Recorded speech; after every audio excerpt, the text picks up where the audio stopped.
These are stories of outdoor adventure and expert advice from folks with calloused hands. I'm James Nash, and this is the Six Ranch Podcast.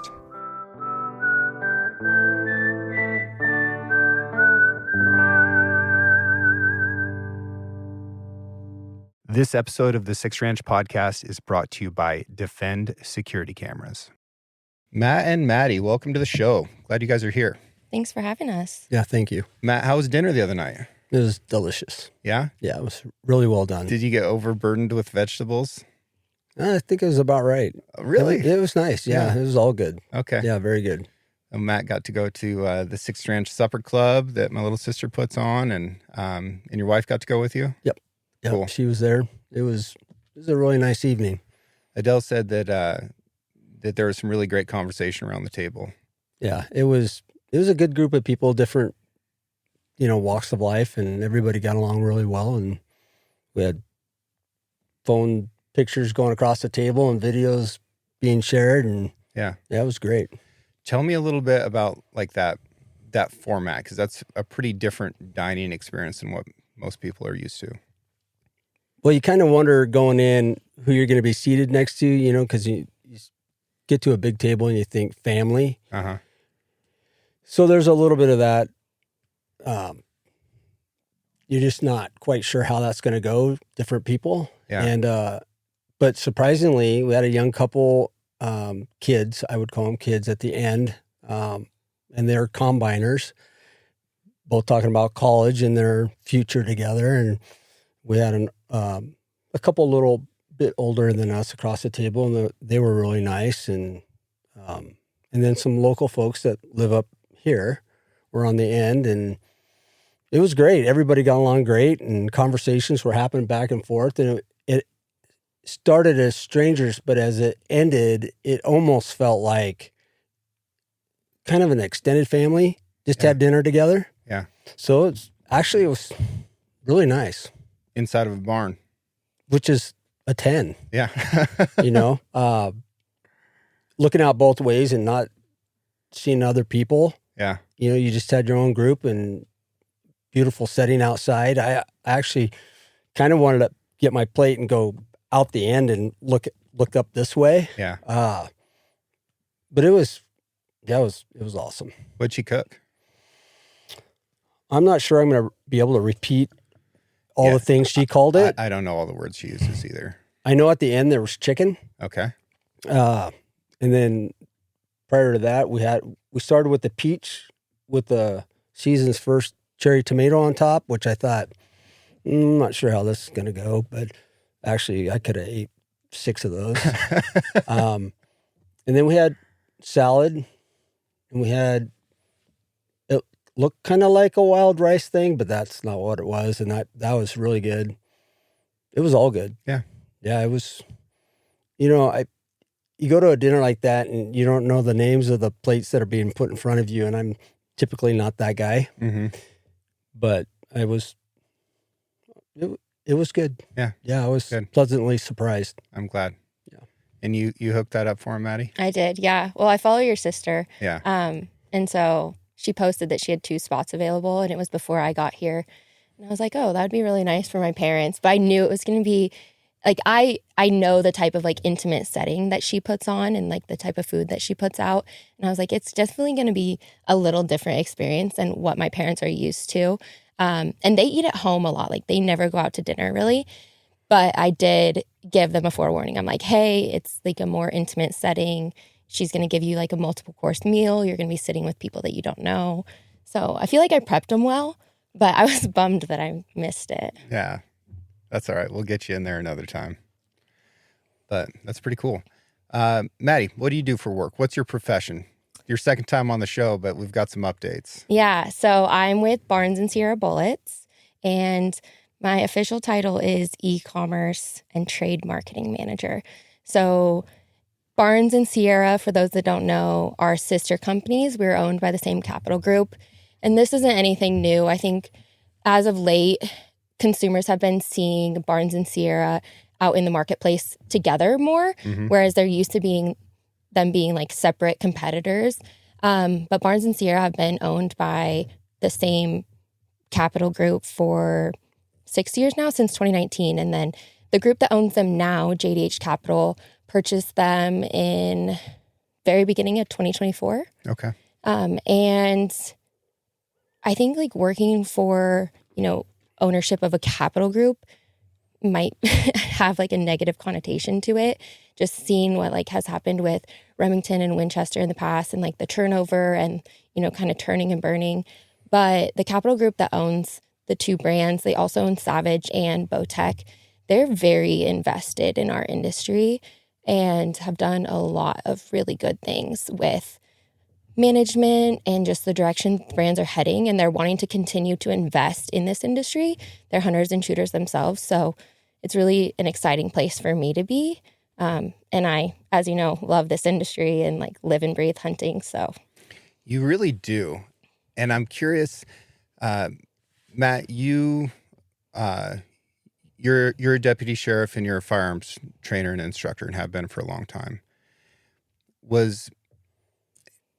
What role did that play in Maddie coming up so strongly in hunting and then getting into competitive shooting? I don't know that my being a firearms trainer had anything to do with that. All of a sudden I had this baby little girl, and as a dad, this is a whole new thing, and I would just put her in a car seat and in the back of the Bronco, and we'd just go drive up in the woods. And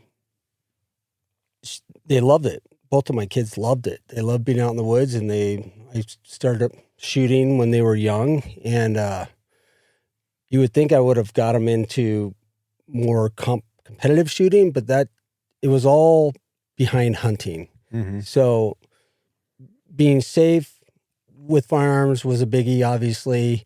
And then just being sportsmen. Yeah. Our rule was always leave it better than you found it. And even today, if they see a wrapper or a can and we don't even have to be hunting, they'll stop and pick it up. Yeah. You've got 20 acres and your security camera can see about 50 feet from your Wi-Fi router. Your gate, your barn, your equipment, all the places you actually need to monitor, they're exactly where your Wi-Fi doesn't reach. That's where Defend security cameras make a lot of sense. They work on cellular, just like your phone. But here's what's clever. They've got an embedded SIM card that automatically connects to the best network in your area. Verizon, AT&T, T-Mobile. It finds whatever's strongest.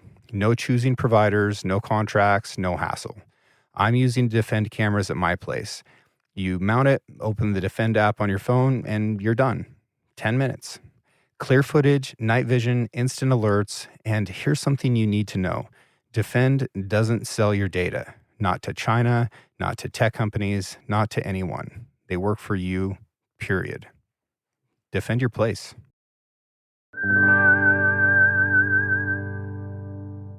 If you learn that as a kid, it never feels like a burden in life. It almost is like it's almost like a little treasure hunt. And for me, there's definitely a part of me that sees trash on the ground and is a little bit bummed.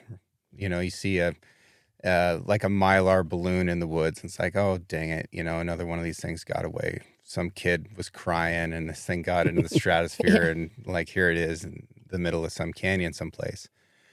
But it's also like, ooh, goody. Like I get to pick something up and get it out of here. Mm-hmm. I've spent the last couple days diving up at the lake, shooting suckerfish, which is just so fun, so much fun. But it's fun after some of these busy weekends because I get to go around and like pick up all the trash that people have, accidentally knocked off boats and whatever. And 2 days ago, I caught 4 trout by hand that had hooks and sinkers hanging out of their faces that were just, getting hung up on the bottom and dragging around. And I just chased them down and caught them and took their hooks out and sent them on their way and got to pull that trash out of the water. Feels good. Mm-hmm. We're stewards of the land. Yeah.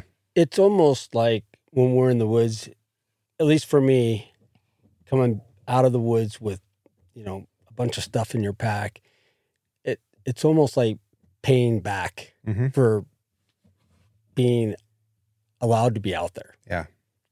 Yeah. Sounds kind of weird, but it's like a rite of passage. Yeah. I love that you talk about learning how to shoot from a perspective of this is for hunting. And part of the reason I love that is I grew up the same way. And I shot all kinds of different shooting competition disciplines as a kid. So I was shooting cowboy action. I was shooting archery. I was shooting shotgun, a little bit of small bore stuff. But it was never out of my mind that the point of being precise was so that I can kill an animal well. And then when I got into the military, it shifted a little bit, but not that much. Like the point of all of this is that I hit what I'm aiming at. And the competitions really evolved quite a bit during that time. And when I got out of the military, it had become a completely different thing. And suddenly it was competition for the sake of competition. And the stages were getting set up in ways that were wildly different from anything you could possibly encounter from a tactical or from a practical standpoint, whether it's in the woods or some kind of urban wilderness. And I think that thrust in shooting competition has seen some like peaks and valleys in the last 15 years or so, where it starts to get closer to the core of what shooting is for, and then it kind of deviates away again. NRL Hunter is a great example of that. Like when it was coming up, it's like, oh yeah, this is, you know, on the longer end of shooting situations that you would encounter as a hunter. And, you know, it's just guys with their hunting rifles. And now NRL Hunter is a little bit different from that, you know? Yeah. Well, we always have to try to game the system. It gets further and further, pushing the limits. What competitions are you involved in these days? I pretty much just shoot NRL Hunter. My husband and I shoot a few local PRS matches just as like practice. I'm very grateful. We have a local match close to us, just like 45 minutes from us in Central Oregon. So we get to shoot those once a month. But yeah, just pretty much NRL Hunter. Yeah. And what's the difference between PRS and NRL? Yeah, so NRL is more of what I would consider like a hunting style match, if you can say that.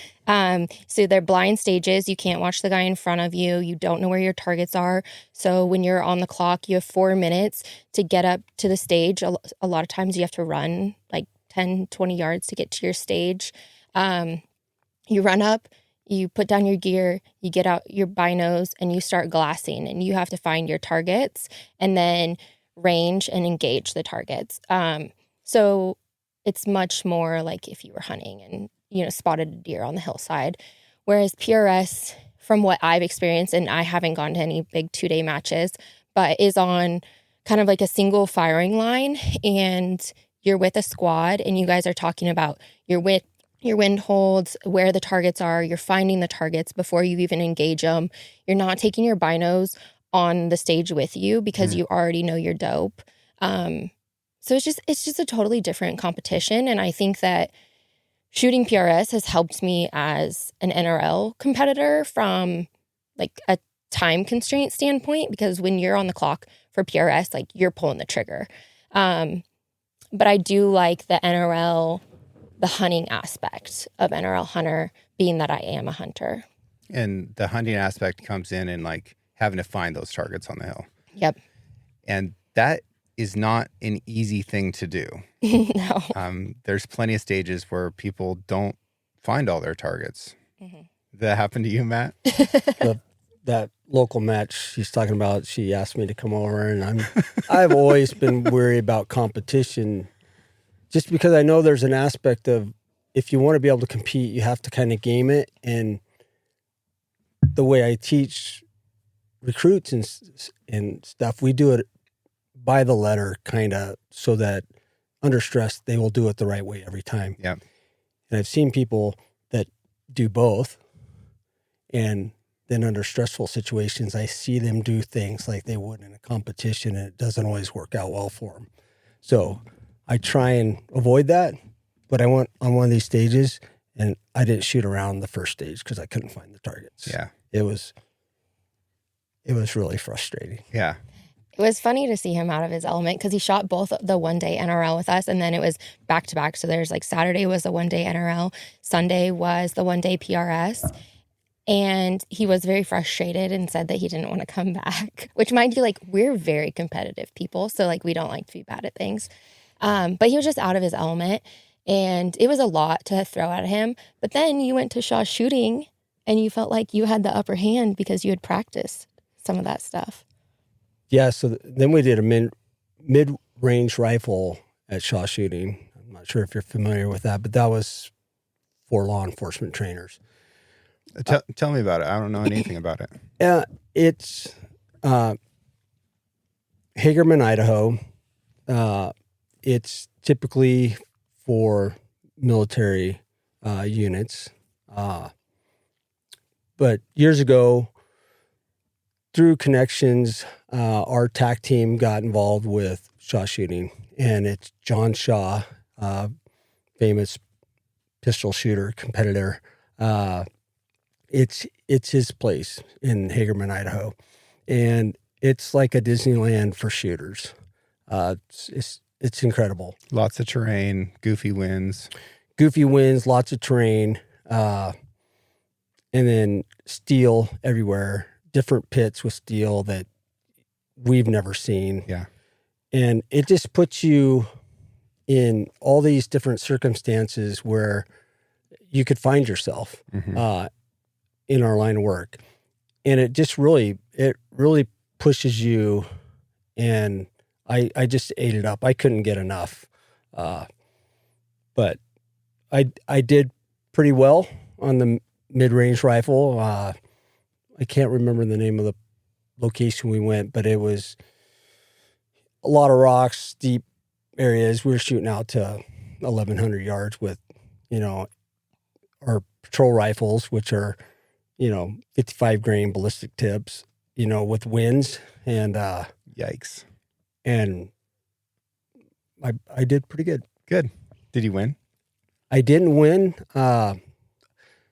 They posted times every day, which I really didn't pay attention to, but I was considered kind of the old guy of the group with all these, it was a mix of our SWAT guys and other trainers. Mm-hmm. And it was kind of funny. There was this kind of feeling of, all the old guys coming. The first time we went over, or the first time I was involved, there's an old guy with us. And I took third overall. Nice. On that one. And then the second year we went over, we did mid-range rifle as well. And I took third again out of, I think, 16 people total, both groups. Nice job. But it's kind of fun as the old guy, just the young guys are looking at the times every day. I that's not my thing. I just try and do the best that I can and improve. But bringing this back to the NRL, when we did mid-range rifle, those positions from that 2-day competition lended itself into this mid-range rifle, and I used those positions. Had I not done that, I clearly wouldn't have done as well, but It was enough of an intro to those different positions that it definitely helped me in that shoot. I think you're hitting on something really important there that any hunter is going to gain from these competitions is you get to learn how to solve the problem of getting into a comfortable and stable shooting position in a bunch of different scenarios. And the best shooters that I've been around are the ones who can figure out a good prone position anywhere, right? And if they can't figure out a good prone, gosh, they are good on a tripod. And they really know how to use the tools that are with them. It's not at all the guys who are absolute experts in external ballistics. It's not necessarily the guys that have the most expensive rifle or the highest grade optics. There's plenty of people out there in any competition who are going to try and buy their way into the podium with their gear. But the people who develop the skills to figure out how to get stable no matter where they're at, those are the winners. And then if you can take that and take it into any type of real world situation, whether it's tactical or hunting, if you can see like, oh, this is similar enough to this thing that I did when I was under this synthetic stress of a time crunch while people are watching, like now I know what to do with this. And I think that is just one of the hugest things that you can get out of going to these comps, and a great reason why I encourage people to go. The community is also really nice. Mm-hmm. I've found that no matter what shooting competition I've been at in my entire life, there's somebody there who's way better than me, and they're willing to help, especially if you're willing to learn. And that's pretty cool. That's extremely rare. You're not going to find that in other types of competitions. Yeah. Do you agree with that, Maddie? Yeah, I do. The community is great. And I've only been competing for a little over 2 years now. And I am a way more efficient hunter and shooter. Yeah. By far. I mean, it definitely translates. I think sometimes... You're one of the top female shooters in the country. You've only been competing for 2 years? Yeah. That's upsetting. I don't like to be bad at things. I really don't. I think that, I played basketball in college, and like I've always been competitive, like, and showed horses growing up, and I just really don't like to lose. But then for like, I don't know, 5-10 years of my life, I didn't have like that competitive thing in my life. And so now I feel like that's shooting. Mm-hmm. And so I kind of have that competitive edge back, and it's been nice to fill that void. But yeah, I don't like to lose. Tell me about your NRL rifle. I'm shooting, well, it changes, but I'm shooting open heavy with a 25 Creedmoor. I'm shooting a 135 grain Sierra tipped Match King bullet. It's a new bullet we just launched back in April. Manor stock, Defiance action, preferred barrel, Trigger Tech trigger. Optic? I'm shooting a Leupold Mark IV. Yeah. Great choice. Mm-hmm. And what ranges are you shooting at? In competition format, it stretches out to 1,000. I think max is 1,000 in NRL Hunter. Mm-hmm. 1,000 is a long ways away. It is a long ways away. It's so interesting because you don't really think about the ranges when you're shooting NRL Hunter. You just like, you range, and I write down the yardage now because to correct my wind, I need the yardage, but I used to only write down my dope, and like the yardage didn't matter because I'm like dial, shoot.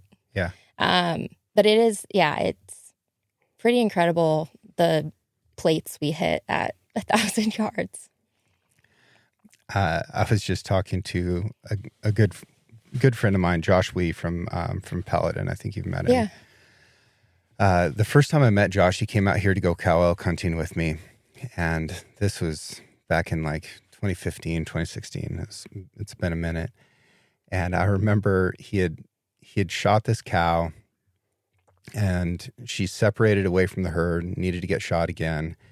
And I told him where to hold. Like I knew his cartridge, I knew his ballistics, and told him where to hold. And he said...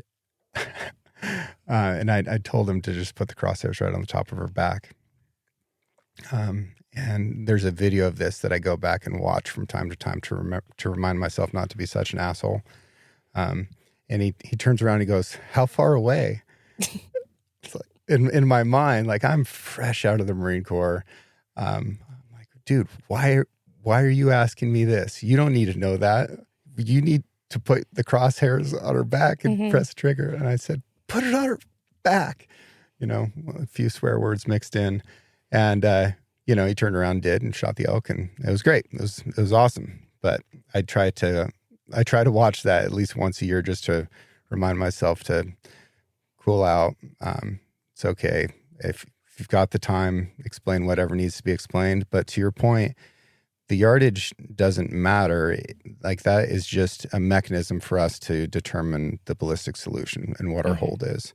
And it's extra information that you don't need to have in your brain in a situation where you've already got an awful lot going on in your brain. Yep. Yeah. And you're prepared for that situation, right? Like you know your equipment, you know your bullet, the ballistics, and you have prepared for that moment so that when you range your target, everything's aligned. Yeah. So the only thing you're really calculating on the clock, which not even necessarily on the clock, but the wind. And a lot of times you can get the wind, an idea of the wind, either on the previous stage or in the staging area, which it's not always going to be the same if you're shooting across the canyon or whatever, but you can at least get a starting point there. Yeah. I think one thing that's overwhelming for people is they'll come to an NRL match or even PRS and see us carrying so much gear, like so much gear, like double tripods, bags, right? And that's part of like the gaming the system is as long as you can carry the gear, you can have the gear. It just has to all be stowed on your pack. And so I do carry 2 tripods just because I want to give myself the best advantage possible.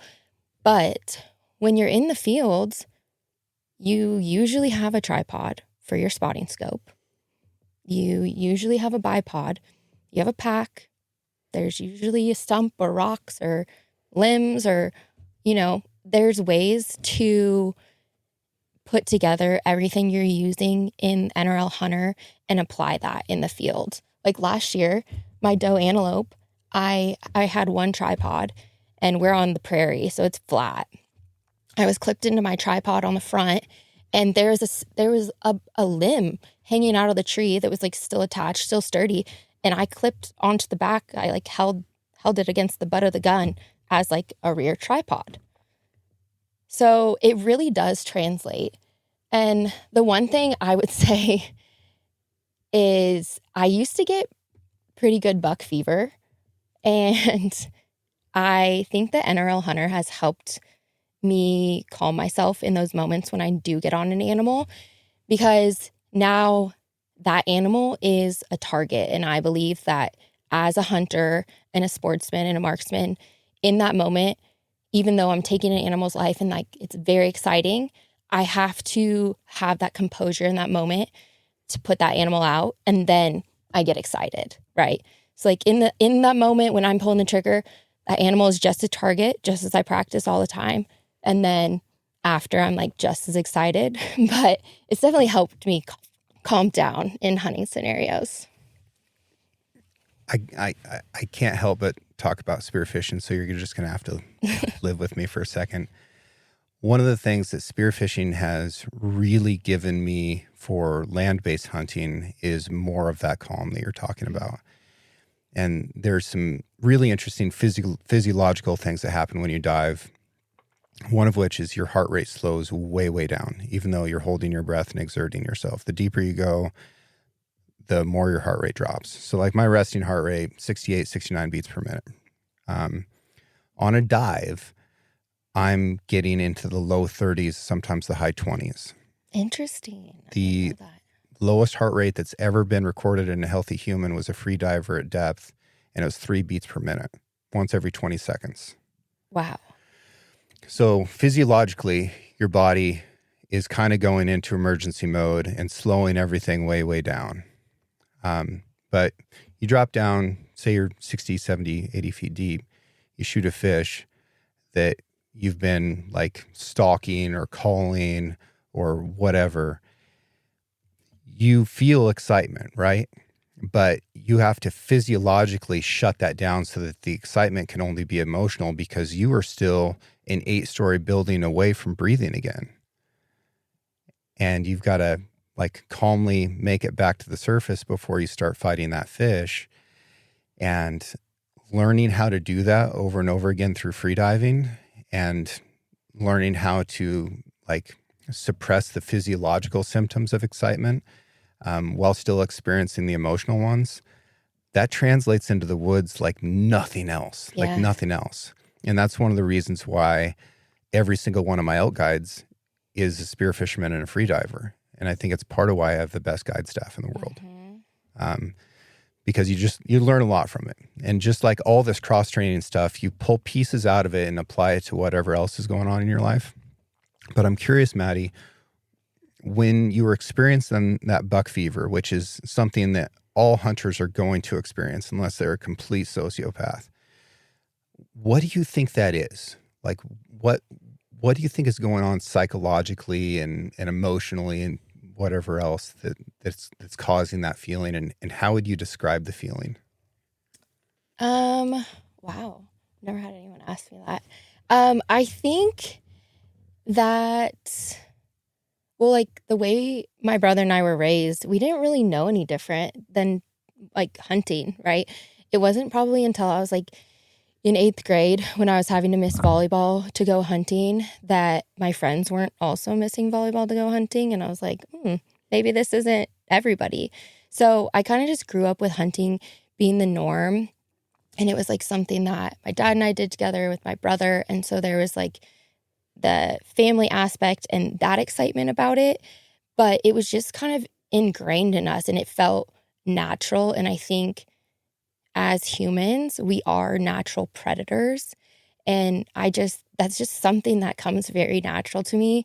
And I also have an itchy trigger finger. Like I would say, I really like to kill animals. As I've gotten older, I've been able to tone that back. But I think what also played into that was growing up in the Coast Range, hunting the Coast Range. You might only see one buck or one elk, and you wouldn't have another opportunity. So you really had to make your opportunities count. So I think it was that combination between we work really hard to find this one animal, you really need to make it count, and then just like that excitement around killing. Yeah. And maybe the fear that it's not going to work out. Mm-hmm. Yeah. Yeah. A little bit of panic in there. Like, you've worked so hard. Here it is. You're trying to consider yardage. Is it moving? Are you going to wait till it stops? Yes. Wait till it stops. No. Yes. You know, and everybody, please wait till you stop. My first year. Don't listen to Maddie. The first year I shot. Wait till it stops. And she was... I have an itchy trigger finger. She was very excitable. She's like, I know how to stop it. as a young hunter, and which, as a dad, you want them to be excited, but you also were trying to teach them to do everything correctly, and sometimes that just didn't work out. Right? Mm-hmm. Animals kept moving; they got farther away. You couldn't get a good rest. That's hunting. Yeah. Right. So she's just full of energy and excitement. And what's really cool to see as a dad is to see her transform from the first time she ever shot at an animal to watching her in these matches or hunting with her now, and how she's just put it all together. And you just think, wow, she took this foundation and she just built upon it, and she's solid.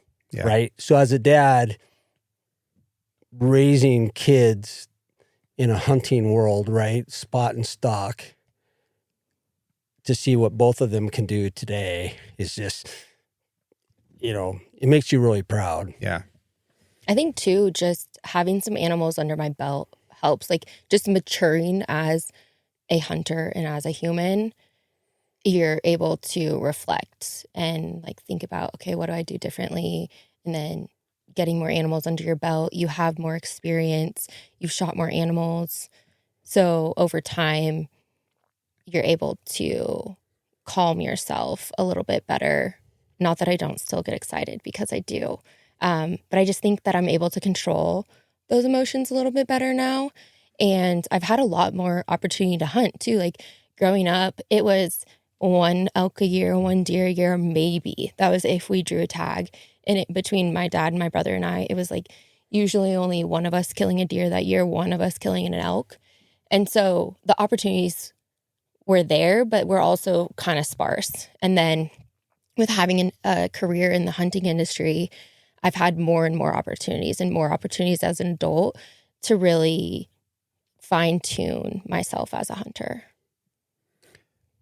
Matt, I'm curious from your perspective as a law enforcement firearms trainer, where do you see similarities and where do you see differences between that buck fever, bull fever type of stress and combat stress?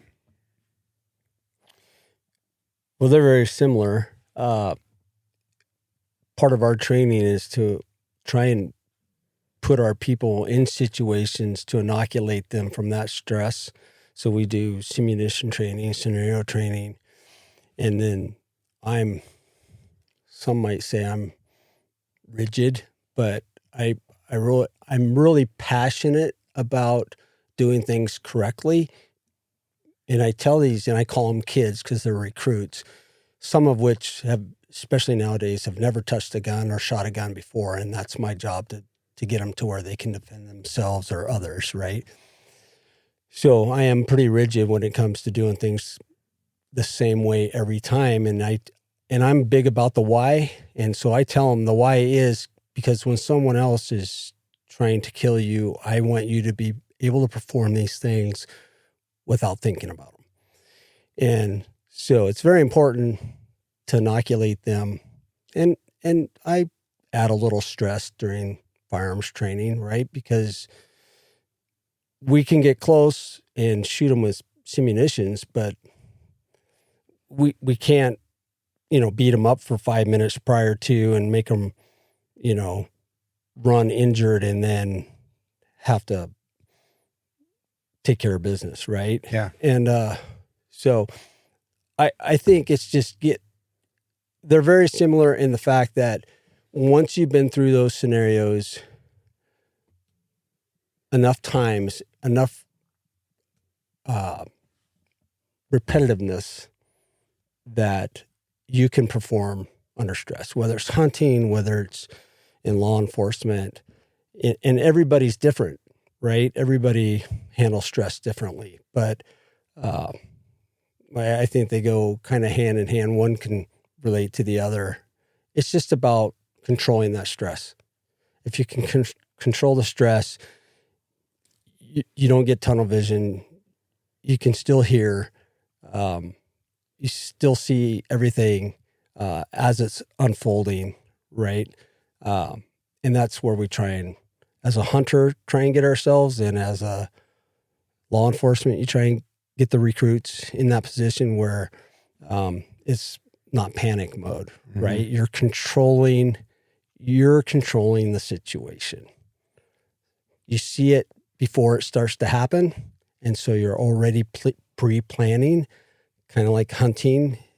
We spot them first so that we can plan that out to our advantage. And the same as I believe in law enforcement. I've been doing it a long time, and there's almost always clues if you're looking for them or if you're willing to see them that puts you in a better position to come out on the right end of that.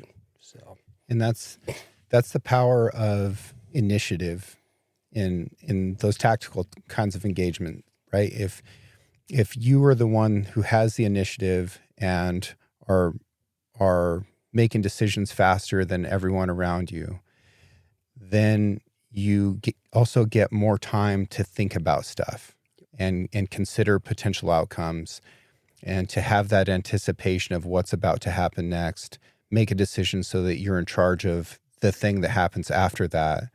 And if you have all of the hard skills of using your firearm, of employing it correctly, if all that's on muscle memory, then you've freed up your workbench so that you can focus on these other things. Yeah, 100%. Critically important. And that repetition element that you're talking about, Maddie, whether it is repetitions through stages on a competition, on a range, or even just simulated stages that you're making up for yourself or doing with your buddy, out in a gravel pit somewhere, or whatever, like being able to come up with this stuff so that you are not just reacting, but you're deciding and doing the right things. Gosh, it makes such a difference to have that. The other repetition thing that you talked about, Maddie, that I want to hit on is the repetition of success in killing animals, right?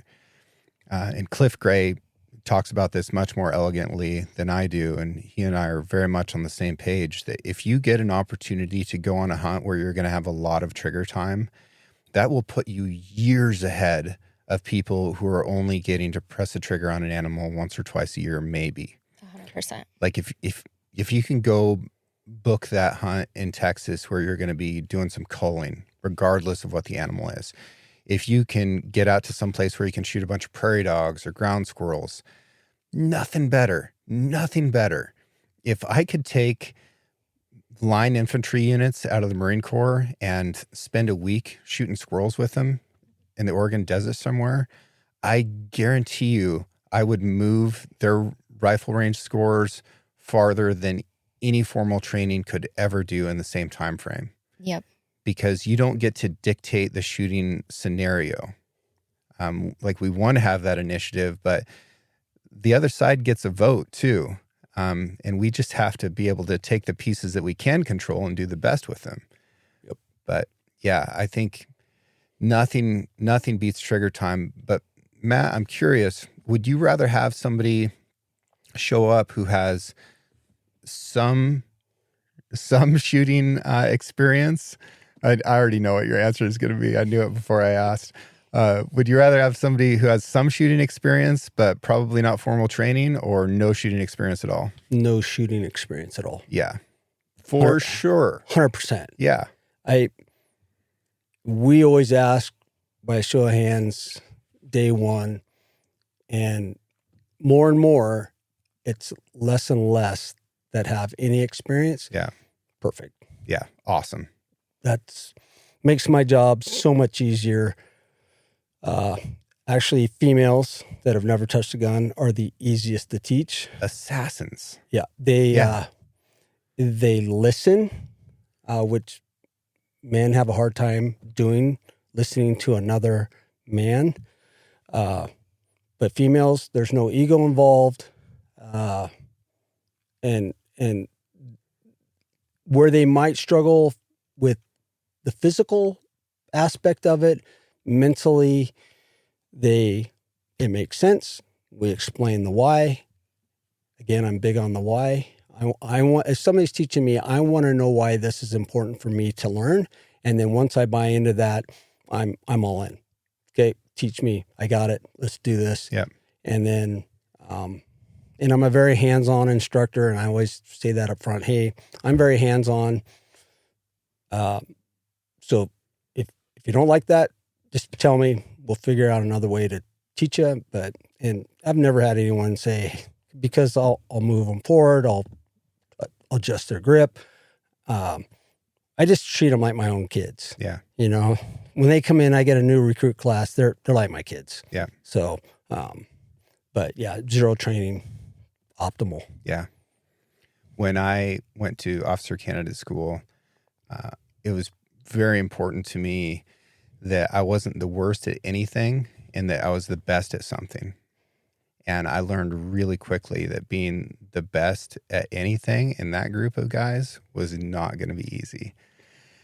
And it became immediately evident that it wasn't going to be at anything physical, right? There were some monsters there. There was a guy that ran a 14-minute 3-mile, like on our introductory PFT. Oh my gosh. I was running a 16 and I thought I was going to go in there and smoke dudes. Like I was trying not to get lapped. So we had absolute physical monsters. I had the cheapest education by $100,000 of anybody there. So academically, no, like a bunch of Ivy Leaguers, wasn't going to happen. It's like, oh my God, what is it going to be? Where am I going to find this thing that I'm the best at? And it's like, it's got to be shooting. I've been shooting my entire life. I've been shooting for decades longer than any of these guys. I've got way more time with so many different platforms. This is going to be it. And the guys who had never fired a rifle before were stomping on me on the rifle range. And I was like, oh no, this cannot happen. Like this cannot happen. So I backed off and I was like, okay, what is he doing that I'm not? It's like, well, he's just listening to the instruction. What if I try that? What if I say, all right, these guys have been training dudes to shoot since 1775. Maybe they're good at it. Maybe I should just listen and try this thing that I think is wrong because it's not the way I learned. And I made it. Like I was able to get where I wanted to be.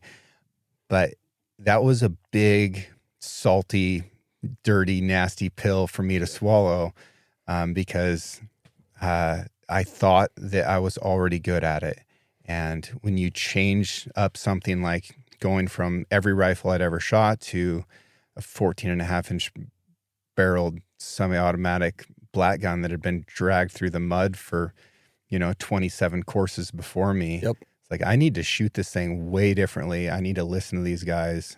And it works. It's the craziest thing. If you listen to quality instruction and apply it, it tends to work pretty well.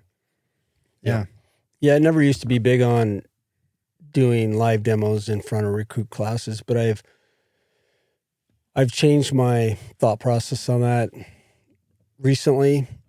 And I just tell every instructor, hey, if you're going to do live fire, you better make sure you know what you're doing, right? Or you'll lose credibility. Yep. But it is interesting partway through, there's a couple different courses or drills that I will live fire demo. And you can just see once I holster and you step off and finish your explanation, the buy-in from the students, they're like, okay, yeah, I'm going to listen to this guy. Yeah. But until then, they've just heard you talk and they've heard you or watched you handle a training gun, but it's interesting. That is a really tricky thing, and it's hotly debated amongst firearm instructors of whether they should shoot in front of their students or not. And I've seen it go both ways, and I've done it both ways, right? I've shot in front of students and missed, and it's not a good feeling. Sometimes it can be a positive because it humanizes you. Yep. And they're like, oh, well, this guy's an instructor and he just missed, right? You just shot a 7-ring. Well, I guess that just happens. Like we're all humans. Other people will look at it and they'll write you off, be like, oh, this guy doesn't know what he's talking about. I'm going to go off on my own program. That's kind of a personality thing. But if you do demonstrate well, there's people who learn really well from demonstration. And I think it's important not to leave those people behind. It doesn't mean you can't miss or make a mistake during a demo. It can't be a safety mistake. Right. Because that's going to be bad, credibility wise. But it's how you handle the miss as an instructor will make all the difference. Yeah. Because you say, well, I screwed that up. Yeah. And you own it and you say, everybody's capable of making a mistake. Yeah. But this is how we go. This is how we fix it. Or, you don't dwell on it. My approach to it has been target analysis. So if I'm shooting in front of students, which I do, and I shank a shot, we'll go up and look at the target the same way I'm going to look at their targets and talk to them about what I think happened, which you can be pretty good at reading a target if you've looked at 20 million of them and be like, that little guy over there, what do we think happened? Go up to your own target and be like, why do you think this shot landed over here? And everybody talks about it. Now they're analyzing your target and help them come to the correct answer. Now it's so much easier for them to remove their own ego as they're looking at their own target and not feel bad about it, and think of it from a place of like, well, how did that happen and how can I prevent that from happening again? Yeah, it's important for them to be able to read their own target. And that takes a little while. Our academy is 9 weeks. But it takes a little while. But you see them going up to their targets and they're going, okay. Yeah. I know what happened there. Yeah. So yeah. It's all learning. It can all be positive if you set the stage properly. I had a really funny one. I was at the SIG Academy with some other ambassadors, and we were shooting, and it was like one of the first stages of a drill, and I think it was a 5-yard target, and they just wanted us to shoot a tight group. And I had shot, like, I was shooting great. I was having a great day. And then I sent one off like 2 inches to the side, and we're going through and we're looking at targets and going, target by target, evaluating what had happened and analyzing the groups. And the instructor got to my group, and I was like, oh, geez, how's this going to go? And he goes, oh, this is one of my favorites. This is called an AFI. And I was like, oh, this is new. I'm about to learn something. And he's like, see, he was shooting everything just right here. And then something happened, and that, maybe a hot piece of brass landed on him, or a shot broke just as he was trying to press the trigger. And he just said, oh, fuck it, and shot. And it's like, that's exactly what happened. That's exactly what happened to me. So I'm now, for the rest of my life, consciously aware of AFIs, and make sure that instead of sending it, that under that situation, that I move my finger in the opposite direction and start over. Yep. Yeah.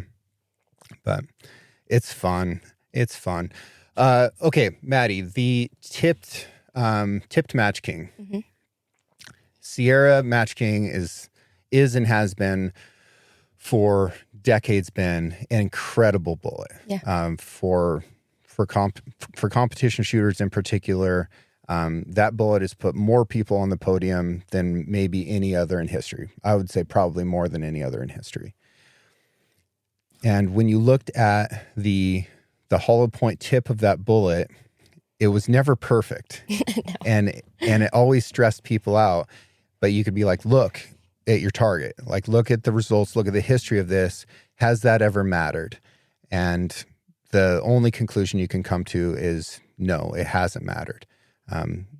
There's some type of deformity in this tip that absolutely does not affect bullet flight. But it did affect people emotionally. Is that why the tip went in the bullet, or was there some type of aerodynamic benefit to doing it? There is an aerodynamic benefit to adding the tip. It does increase the BC. I shoot both Match Kings and tip Match Kings, kind of depending on the platform and the bullet. And, as you know, each rifle is its own personality, and they all have preferences when it comes to bullets and weights. And I found that some shoot the Match King better, some like the tip Match King. But yeah, the idea there is that you do get a higher BC with the tip. Just because it makes it a little bit longer. Yep. It adds a little bit more mass out there in the front. Myth or fact, the polymer tip burns up in the barrel or in flight? That is a myth. Yeah. Big time myth. Yeah. Yeah. It's a persistent myth, though. I've never heard that really? before. No. A bunch of people believe that. That's not a thing. That does not happen. Yeah. The tip hits your target or the animal. Yeah. I find them in animals. Yeah. That's how I know it didn't burn up. Yeah, no, it does not burn up. Yeah. I don't know. Maybe people are just missing it. It would not be very aerodynamic. You would have a huge me-plat if that tip disintegrated or burned up. What's a me-plat for those who don't know? The me-plat is that essentially like hollow point on the end of the bullet. So like how the Match King without the tip has that tiny little hole in the tip of the bullet. That's the me-plat. Yeah. I don't like the names of bullet parts. I don't know who came up with this or why we decided to agree with it. Ogive, Yeah. ogive, yuck. Yeah. I don't like that word. How do you pronounce it? Are you team ogive or team ogive? I'm team ogive. I am too. This is also debated. Yeah. Yeah. It's ogive. Coyote or coyote? Coyote. Crick or creek? Creek. Western Oregon coming through. It's crick all day. No, it's creek.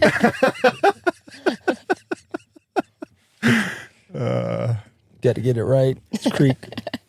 I want to compliment you, sir, on deciding to DIY your once in a lifetime sheep tag that you drew.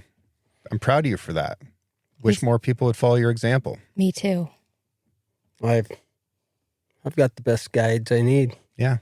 And it's for me, it's always been about the experience. Obviously, I want to kill I want to kill a ram. I'd like to kill a good ram. I think with the group I have, we're capable of getting that done. And I really wouldn't want to hunt with anybody else. And I just want people I care about and love with me during that. And so you're going to be hunting with both your kids? Yep. Awesome. We've always been big on the experience. Like even on some of the, really grand, cool hunts that I've gotten to go on, like they don't touch hunting with the people that you really want to be with. Yeah. Yeah, there's moments with the kids, now adults, that you wouldn't trade those in for anything. There's something special about it.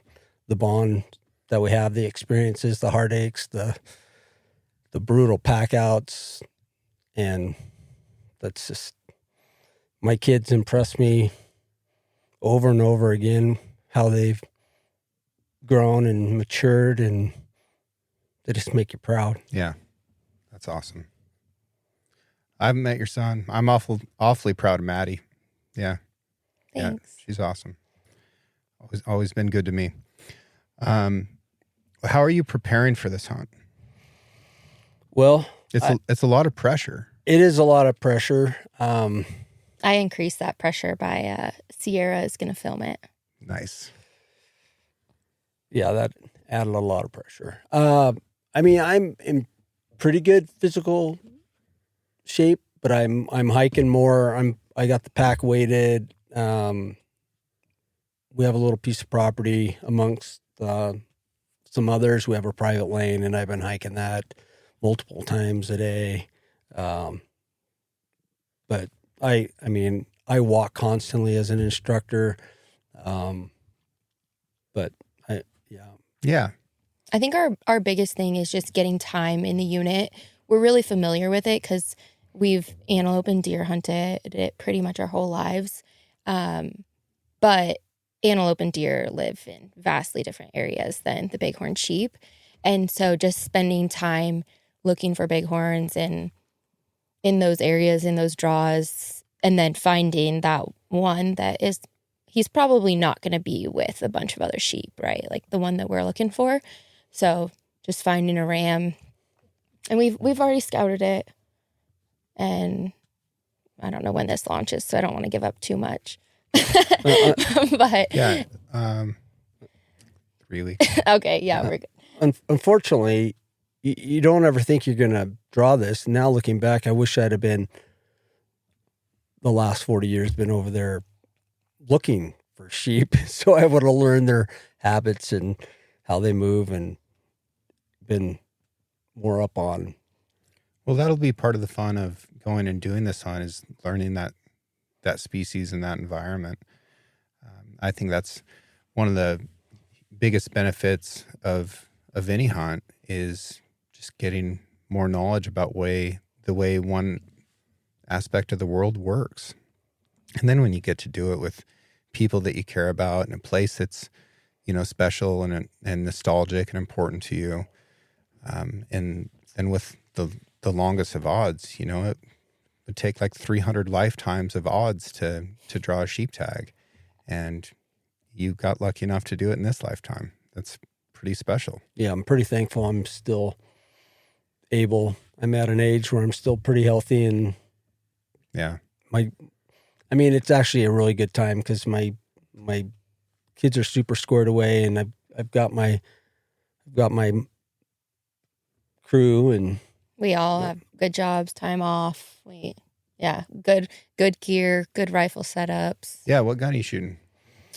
I'm shooting a Seekins PH2 in 7 PRC. Nice. The 7 PRC, man. I fought it. I fought the PRC for years, and I think it might be I think the 7PRC might be the best all-around North American rifle these days. I don't know of another cartridge that can do more. It's pretty special. And Seekins is building a good gun. I bet you know when that thing goes off. Mm-hmm. Yeah. There's a fair bit of recoil with the 7PRC, and if you build a light gun, you know about it. Have you got your hands on one of the new Tenet cans suppressors? There is one in the mail right now. He has one at the shop waiting for him. Nice. So Mike Hearn hooked it up with a Tenet for his hunt, so that'll help with recoil for sure. Yeah. I'm excited about that can. Dude, I've tested like 8 or 10 different new cans this year. It's the year of the silencer, of course. Yeah. And lots of innovation in the space, huge amount of competition. Recently, another company offered to send me a rifle and a silencer. And I said no, which really, really surprised me. There's no previous version of myself that you could have convinced that was ever a possibility. But I just don't need a new rifle, and I don't need a new silencer right now. And that's weird for me, because most of my life I would have killed 3 good men to have that. But no, it's sort of like marketing for water bottles. Like you're largely selling the same product, but there are differences. Water tastes like nothing, but every water tastes a little bit differently. And it's a lot the same with silencers. What I'm seeing from Tenet is really encouraging. Mm-hmm. They had a brilliant marketing campaign, but the data that I'm seeing is very, very interesting. And I'm excited. I'm more excited about seeing this can than maybe any other that's come out this year, because if you can reduce recoil and sound simultaneously in a more meaningful way than has been done in the past, that's huge, because those are 2 of the biggest problems that are left in shooting. And if you can do that, boy, I don't know. So did you get the one that has baffles on the front, or the brakes on the front? Yeah, single brake. Yeah, I haven't picked it up yet, but it's waiting for me. Yeah. I'm super, super stoked to get that. It's super generous. Cool. We got him the 1 port, and then I have the 2 port, and I'm gonna try it. I'll hunt with one on my 30 cal, but then Mike sent me one for my match gun too. Right now I'm running a big brake, which just makes sense for seeing my impacts. But if I can replace that brake with a can all day long, that would be ideal. But if we'll play with his gun with the 1 port versus the 2 port. He already has a long barrel, so I didn't want to add too much more length with the 2 port, but we'll play with it and we can swap those out if we need. Yeah. Yeah. No, it's interesting. I'm curious to see how that goes. And like on my 7PRC, I built it with a MDT H&T 26 chassis, and it's got a carbon barrel. It's really the way that I want a rifle to be built. There's nothing about the gun that I would change. It is a little snappy on recoil, especially as I'm shooting these heavier bullets and I'm trying to drive them a little bit faster. Trying to stay on target is not something that I can do right now. Mm-hmm. So if this silencer lets me do that, be pretty stoked. From seeing the content that they've put out on it, it looks like it's going to be great for that. It does. Can't wait to see it. Yeah. Can't wait to see it. I'm sure you'll put out your own content on it. So. And it'll be honest. Yeah. That's the best. The only way I do it. Yep. The thing that I think a lot of people don't realize, or maybe they do about me, is if I test something and it doesn't perform well, I don't publish negative content that's like, oh, this thing sucked. I do talk to that company directly and I say, hey, this is what I experienced. These are the points of failure. This is my recommendation for a solution. Do with that what you will. But I'm not going to just air something out just to get more negativity on the internet, because I don't think we need that. So yeah, the stuff that I put out, I talk about its benefits and what I like about it, but folks need to understand that there's a lot of stuff that I'm just not putting out because it's not up to snuff quite yet. Yeah. And that's okay because we've got time to improve. And hopefully the companies appreciate that and can go back to the drawing board and make some improvements. Some of them do, some of them don't. If they do, that tends to be the companies that I end up working with. A lot of companies just want cheerleaders. Yep. And that's not me, and that's okay. If you're looking for cheerleaders, there's plenty of them out there. I'm not your guy, and that's okay. Mm-hmm. If you're somebody who wants to improve stuff and you want to hear on ways that somebody thinks that could happen, I'm your guy. Yeah, because that's the way I treat my own life. Yeah. When I was in college, I studied literature and writing, and if I gave somebody a paper to edit or submitted it as an assignment, and I got something back like, "Oh, it was good. I liked it." Like, you're not my friend. Like, it was good. I liked it. Like, you got to give me something. You didn't even look at this closely if you can't tell me a way to improve it. Yeah. So those are the things I appreciate, but not everybody does. No. Yeah. That's okay too. Yeah. Well, pretty exciting. Maddie, any hunts coming up besides your dad's sheep hunt that you're excited about this year? That's the main one that I'm excited about. I have a doe antelope tag, which is just an LOP tag I get every year. Really low pressure, super easy meat in the freezer. Easily one of my favorite hunts. Yeah. My mom has a cow tag, and Nice. that's one I'm excited about because growing up, my mom didn't hunt. And she didn't start hunting until a few years ago. I think she finally started realizing everything she missed out on over the years. And so a few years ago, she finally was like, you know what? Dad and Wyatt haven't killed an elk in a couple years. I want some elk in the freezer. She's like, I want to get a cow tag. So we got her a cow tag, and she killed a cow elk. It was Second year. the second year. Yeah.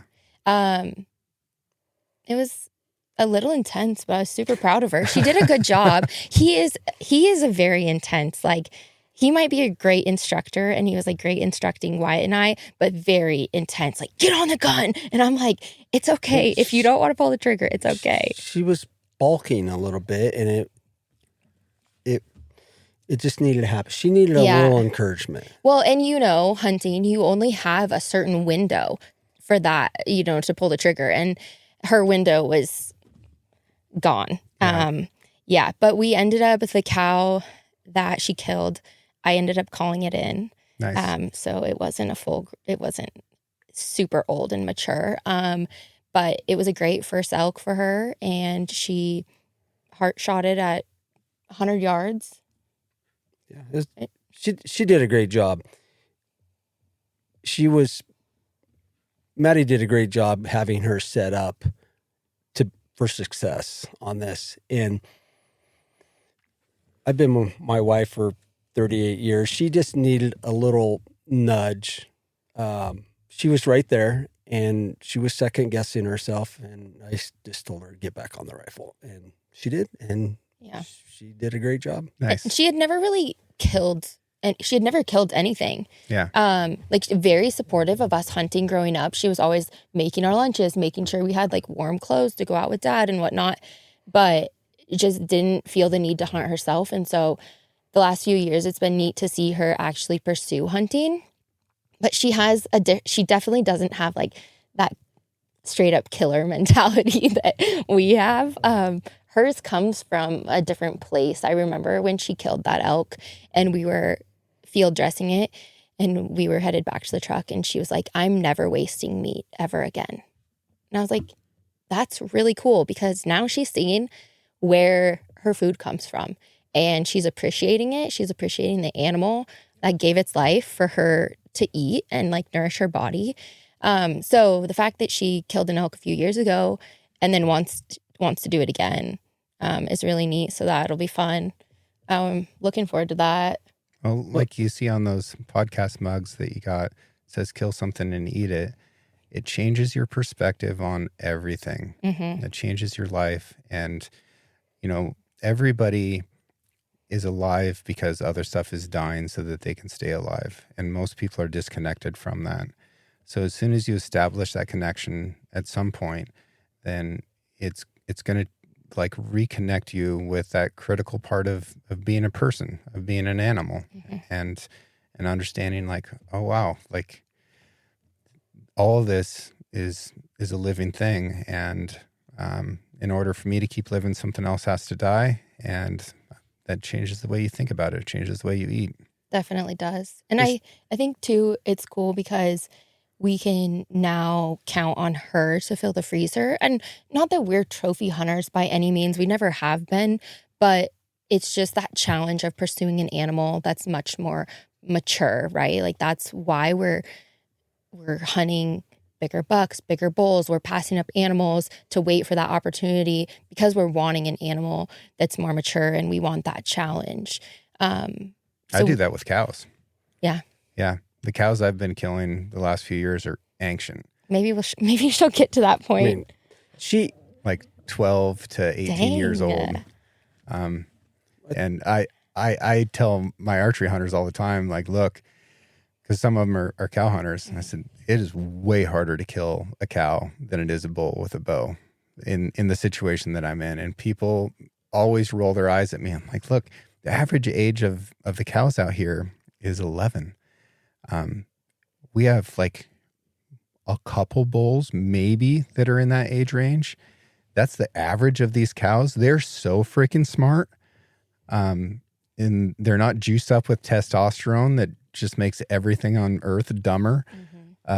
Yeah, cows can be hard, but that age class thing is a real deal. And regardless of whether it's male or female, what the configuration of the antlers are, if it's male, age indicates that animal's ability to survive all of the threats in its life. And it doesn't have a hunting season. It's getting hunted every day of its life from the moment it's born. And it's not a game for them.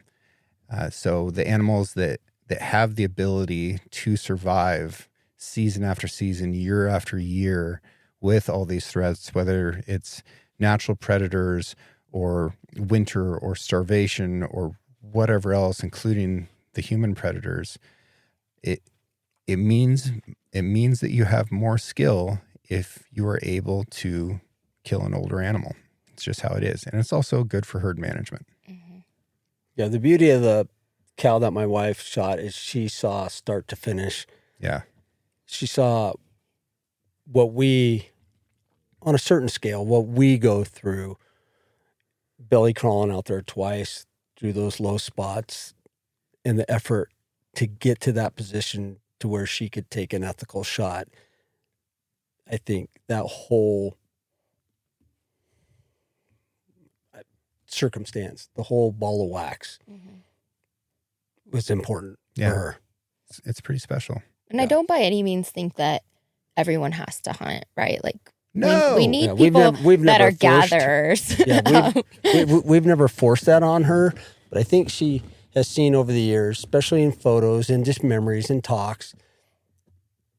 She's always been invited, but she's always been an important part of every hunt because she's always behind the scenes. Yeah, so she's always been a part of it. But I think she finally realized that I need to get out of my comfort zone and try this to see what all the commotion's about. Why do they keep doing this? And why are they so tight? Yeah. And she got to see it.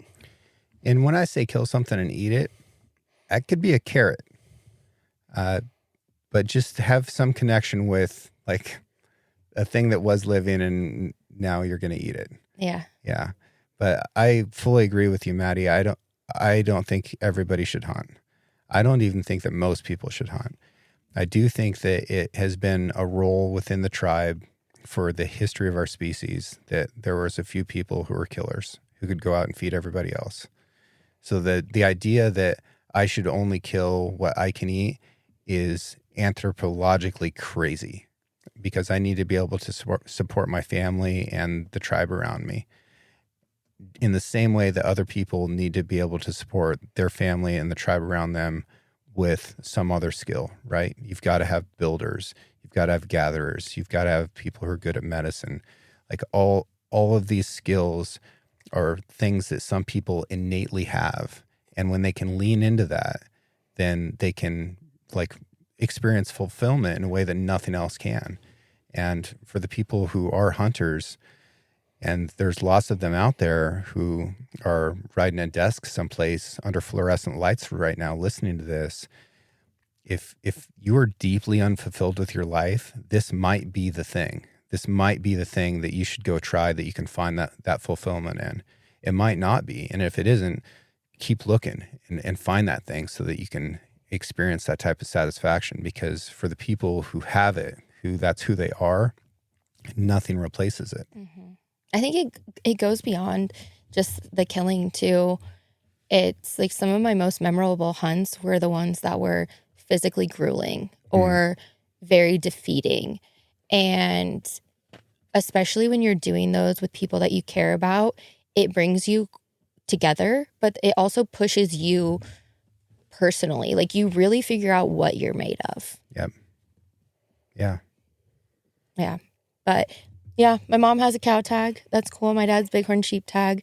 I have a rifle bull tag and a rifle deer tag. I was going to archery hunt elk this year, but my dad's bighorn sheep tag starts September 15th. So I'm going to rifle elk hunt. And then I drew a good deer tag with my girlfriend, Nicole. Actually, like I've never really had any girlfriends that hunted. I've always just grown up hunting with, you know, my dad, my brother, and now my husband. And we have a very specific... Shout out to Chris, stacking coyotes. To Clark. Yeah. Yeah. Clark, sorry. Yeah. Yeah, he kills a lot of coyotes. He was so proud of himself with that 22 the other day. He killed two. He literally belly crawled out to that coyote. I can't believe that. Yeah, I'm like, you're supposed to be fixing fence. What are you doing? No, get to work. Coyotes come first. Coyotes come first. I don't care. I don't care what you're doing. You can be about ready to go out on date night. If coyotes spark off, it turns into a coyote hunt. Yeah. Yeah. He's a killer for sure. But yeah, like I've just always hunted with my close group. And this year, my girlfriend was like, hey, I have a ton of deer points in Oregon. She's like, do you want to party? And I was like, oh, yeah, that'd be awesome. But I've never really had any friends that were girls that kind of had the same mentality as me or like were the same caliber of hunter as me. And she's a real go-getter. So I'm excited to go out with her, and that'll be a whole new experience for me too. Yeah. Cool. That'll be fun. Yeah. It'll be fun. Be a good season. Can I be on the update list for how things go with the bighorn hunt? Yeah, okay. Absolutely. All right. I expect a text message. Yeah. Yeah. Yeah. We're going to find one. So it's going to be awesome. We'll get him a good one. Going to be awesome. Hopefully. And just have a good time. You know, we talked a little bit about the pressure of drawing a tag that most people won't get in a lifetime. And, you know, understanding that you didn't think that you would ever get it in your lifetime. And there can be this huge amount of simulated, like synthetic pressure that comes up around that. And it tricks people into changing what the goal is, where, you know, for the rest of your life, the goal has been the experience and, you know, getting to spend the time with your kids in the woods and all that stuff. Like, just don't lose sight of that just because it's a rare opportunity. And I've seen it happen with a bunch of people who draw tags like this, where they get so lasered in on the outcome of the animal that they end up not having a good time. But really, this is an opportunity to have an incredible time. And that's what I hope for you. Yeah, I actually think this is a good time of my life.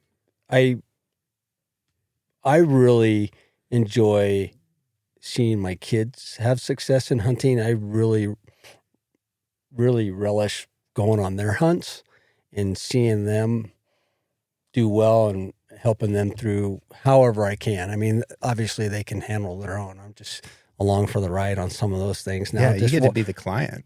Watching them perform, but you can shoot a sheep in just the most rotten place that you can find, and they can pack it out someplace reasonable for you. Yeah, that'd be awesome. It's funny how tables turn though, because like 10 years ago, if you asked me who I'd rather have a bighorn sheep tag, me or my dad, I would have said me all day long. But now I'm like, I would have rather him had it 10 times over. Yeah. Yeah, I'm so excited. Amazing. But yeah, so you told me you've never shot any Barnes bullets. No, never have. But I've heard good things from people who don't work for the brand, who I consider to be absolute top end experts. It's something that I've watched really closely, and I'm excited to shoot them and see how they do, and then and probably load a few of them as well, because I was pretty negative on non-toxics for a long time. I'd seen some wounding and some poor bullet performance, and I can't even remember which projectile it was. It was a long time ago. But last year, I saw the best terminal performance I've ever seen from a non-toxic projectile, and that's compared to every other projectile type I've ever seen. So I really recalibrated what worked in my mind last year and started looking harder at everything that was out there. And Barnes is an industry standard, and they've worked hard. And in the last couple of years, it's become apparent that the vision for the company has changed, and the way people are perceiving the company has changed. And you've got a difficult battle ahead of you, because people are so emotional about the successes that they've experienced with different kinds of gear, projectiles in particular, very much myself included, right? If I find something that works, I am allergic to trying something else, because why would I ever go away from something that works and risk something that might not? But I also am the guy that wants things to improve, that I want to get better. And if I can get better through finding something else that works really well, I want to do it. So I'm super excited to try it. And I've got hunts coming up in the next 18 months where it will be a very appropriate cartridge for me to try. Cool. You'll have to report back. I think I definitely will. The last few years I've shot all copper bullets and had really great performance, really great expansion. But before that, I even had a bad taste in my mouth on copper and non-toxic bullets, because I had seen lack of deformation in the bullets, and you don't get as good of a wound channel. And I think that comes down to not all copper bullets are created equal by any means. Not even copper. Like, copper itself is not just copper. Like, there's different recipes for copper out there. Yes. Yeah. And there are companies that only have one copper bullet, and they try to make that copper bullet span every single scenario. And you just can't do that. And that's the neat thing about Barnes, is they have several different lines of copper bullets, and they're purpose built. So you have the TSX, the Tip TSX, and then the LRX. And let's briefly talk through each of those, and just tell me what it is and what do you think it's ideal for. Okay. So TSX is kind of like the OG copper bullet, non-tipped, great 0 to 300 yards. Bone crushing performance. A lot of people like it in Africa. Brown bears, bone crushing performance. Tipped TSX or TTSX. This is going to be, for the general population, probably your go-to copper bullet. This is I don't want to say that they just added a tip to the TSX, because they didn't. They modified it in more ways. But this is going to be like your 0 to 500, mid-range, what most people are going to want for a copper bullet. It has 4 internal skives. So once that tip, it doesn't burn off. When you impact an animal, that tip essentially, moves out of the way, and fluid is allowed to fill that internal cavity in the bullet. It essentially becomes a hollow point upon impact, and it peels back those 4 skives and allows that bullet to mushroom. So whereas like a lead bullet will deform and melt that lead back, in this situation, you have 4 internal skives that create that controlled expansion to get double the diameter of the bullet. So that's going to be your mid-range, what most hunters are going to want. And then we have the LRX, which is going to be a long range, pushing 600-700 yards if you're really stretching it out. And the cool thing about Barnes, and honestly Sierra too, is they don't just make purpose-built bullets, but they're purpose-built for specific cartridges, optimized for specific cartridges. So like we might have 3 different 30-180 grain bullets. Like on the Sierra side, we have 3 30-180 grain bullets, but one's optimized for 30-06, 300 Win Mag, 300 Norma, 300 PRC. And that's the same on the Barn side. So they really optimize. They're looking at velocity, what's someone going to be shooting, what speed someone going to be shooting in this at, the cartridge, the distance. So you really want to look at your scenario and say, okay, what's the potential?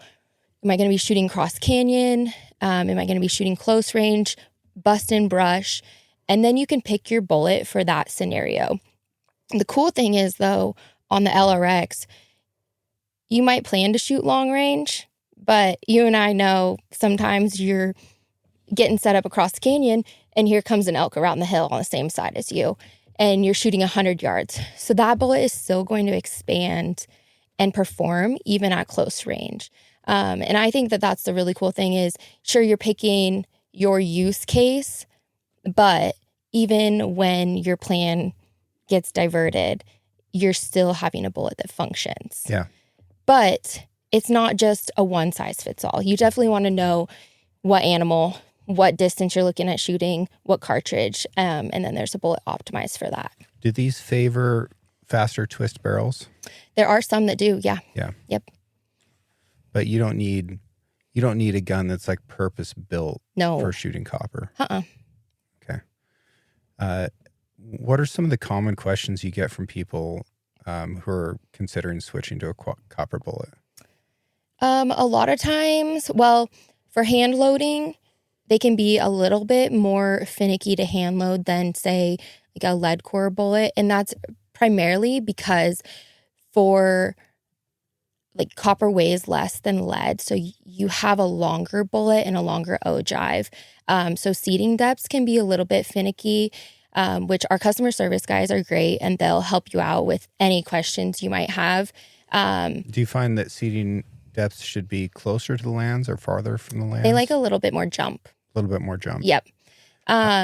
So I do 23 thou on most stuff. That's my little special magic number. What have you found that you like in some of your rifles? Some I've seen out to 50. Out to 50. Yeah. Okay. Yeah, but it just depends. Yeah. It's all specific to your setup. But most of the time, people are coming from having a lead core bullet failure. And they're wanting something that just is really going to get that penetration, and that's what copper does. Yeah. A lot of times with lead core bullets, or there's people, we all know that hunt with target bullets, they're either exploding on impact and not getting that penetration, or they're penciling through. And an animal can clog that tiny hole. And you're not going to get any blood, and you might lose that animal. And so copper, it really has that high weight retention. On the TSX and TTSX, you're seeing almost 100% weight retention. On the LRX, it's like 85. And unless you're shooting really close range, you're not going to get petals flying off. And even if you do, that's more damage. And like we heard about on the show last week, velocity is the biggest deciding factor on animals that are dead right there. Mm-hmm. And if you want more velocity, going to non-toxic like copper is the fastest way to do it. Yep. Okay. Well, I'm excited to try it, excited to shoot it and see what happens. Yeah. And obviously I'll be putting a lot of them downrange to learn it, because it's a big recalibration in your mind when you switch from lead to copper. Mm-hmm. For me, especially for wind calls, because the bullet is getting there so much faster. Yeah. And yeah, I had a really comical incident of I'd been shooting a bunch of like slower cartridges, and then I switched to a non-toxic that was 155 grain, 300 Win Mag that was doing 400 feet per second with like almost a 600 BC. It was crazy. And when I looked at what my rangefinder was telling me for a 1,000-yard shot, I was like, that cannot be correct. That cannot be correct. I need twice as much wind as that. And I put in what I thought I should be holding for wind, and I shot off to the side of the target. It's like, okay, let's listen to the instructor again. And I went with the solution, and it turned out it was right. I was like, son of a gun. Mm-hmm. So there is a learning curve with it. You need to go spend some time on the range, figure out, what your gun's going to like and what you're going to get along with, and then go out to the woods and send it. I did bring you some of the Barnes Harvest as well. Harvest. That's a line that got launched last year, and that is loaded with a Sierra tipped Game King. So for those that still want a lead cord bullet, but Barnes tight tolerances and performance, there's that option too. I think the Sierra tipped Game King is a slept on bullet. It definitely is. I've shot a lot of animals with that bullet and have had zero issues. It's pretty neat. That's what Dad's shooting on his hunt. Really? Yep. Yeah. Full support. That thing kills the hell out of stuff. I like it. Yeah. It's going to be fun. I'm excited. It's going to be fun. Okay. Well, thank you both so much for taking the time out of your vacation to stop by the studio and chat about shooting. I love it. Yeah. Thanks so much for having us. Yeah. Thanks for having me. Absolutely. All right. Where can people follow along on this sheep hunt and everything that you've got going on, Maddie? You can follow me on Instagram at Madi Woodward. Sierra is going to film the hunt, and so Sierra will be premiering the hunt on YouTube at some point. But I'll be also sharing behind the scenes on my Instagram. Okay, cool. And when that hunt comes out, folks, I'll make sure and post a link in my stories on Instagram so you can see it there as well. And if I've got a sponsor at the time that has heartburn with that, then it's just too bad. Because I want people to see it, because we're a community, we don't have to get quite so tribal that we can't enjoy everybody's success. Mm-hmm. Yeah. And I feel like there's something cool is going to happen. It's going to be good. I hope you shoot a coyote if he comes out in the middle of the sheep hunt. Well, he'll have that tenant suppressor, so. Yeah, why not? It's good luck. Heck yeah. Yeah, I think so. I've never had it ruin a hunt. I would actually prefer it be a cougar. That'd be nice. That would be cool. And that area could use it. Yeah. Yeah. Definitely could use it. Yeah. Okay. All right. Enough of this. Bye, everybody. Thank you all. Thank you to everyone who has taken the time out of their busy lives to write a review for the show and share it with their friends. I'm extremely proud of how intelligent, engaged, and adventurous this audience is. Original music for the Six Ranch podcast is written and performed by Justin Hay. Art for the Six Ranch podcast was created by John Chatelain and digitized by Celia Harlander. Thanks for listening, and we'll see you again next week.